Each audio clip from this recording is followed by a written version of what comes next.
everyone! Welcome back to our channel, The Story of Us. Thank you for watching our videos. If you haven't subscribed yet, please subscribe us to know more about our stories.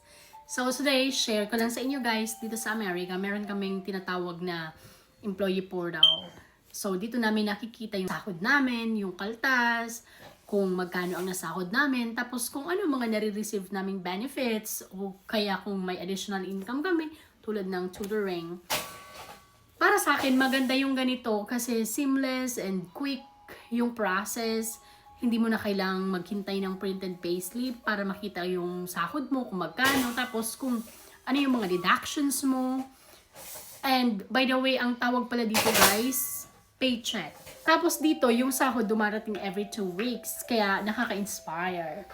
Hindi mo kailangang maghintay lagi ng 15 or 30th para may sahod na. It's automatic that, you know, on Friday of the second week, makaka-receive ka na naman ng paycheck.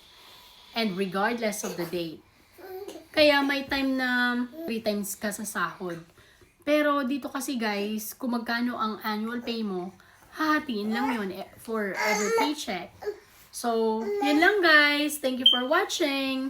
Again, subscribe us for more stories. Thank you! Bye!